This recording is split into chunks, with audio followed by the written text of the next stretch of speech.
చాలా మంది స్టార్ హీరోలు బుల్లితెరపై ఎంట్రీ ఇవ్వడంతో అదే బాటలో పయనించాడు యంగ్ టైగర్ ఎన్టీఆర్.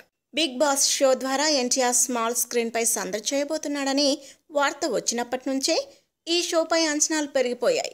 నాగార్జున, చిరంజీవులను మించి ఎన్టీఆర్ పర్ఫార్మెన్స్ ఇస్తాడని ఆడియన్స్ ఎక్స్పెక్ట్ చేశారు.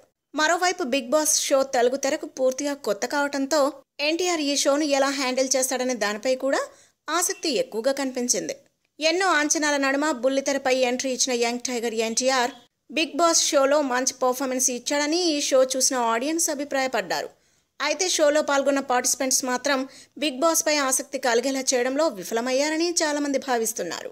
ఈ షో గురించి ఆడియన్స్ ఏమనుకుంటున్నారు, ఎలాంటి మార్పులు కోరుకుంటున్నారు, పార్టిసిపెంట్స్ ఎలా పర్ఫామ్ చేశారు అనే దానిపై సదరు టీవీ ఛానల్ ఫీడ్బ్యాక్ తీసుకోవడం మొదలుపెట్టిందట. అయితే ఈ ఫీడ్బ్యాక్లో షో గురించి ఎక్కువగా పాజిటివ్ రెస్పాన్స్ రాలేదని తెలుస్తోంది. ఎన్టీఆర్ వరకు ఓకే, కానీ మిగతా వాళ్ళెవరూ బిగ్ బాస్కు అడ్వాంటేజ్ కాలేకపోయారని చాలామంది తమ అభిప్రాయాన్ని నిర్మోహమాటంగా చెప్పేశారట. దీంతో ఈ రెస్పాన్స్ చూసిన ఎన్టీఆర్ కూడా కాస్త డిసప్పాయింట్ అయ్యాడని అతడికి సన్నిహితంగా ఉండేవాళ్ళు చెప్తున్నారు. మొత్తానికి ఎన్నో అంచనాల నడుమ ఆడియన్స్ ముందుకు వచ్చిన బిగ్ బాస్ షోలో ఎన్టీఆర్ మినహా మిగతా హైలైట్స్ ఏమీ లేవని అర్థమవుతోంది. మరి ఈ విషయంలో సదర్ ఛానల్ వాళ్ళు ఎలాంటి జాగ్రత్తలు తీసుకుంటారో చూడాలి. If you like the video, please like us and subscribe Tollywood Nagar.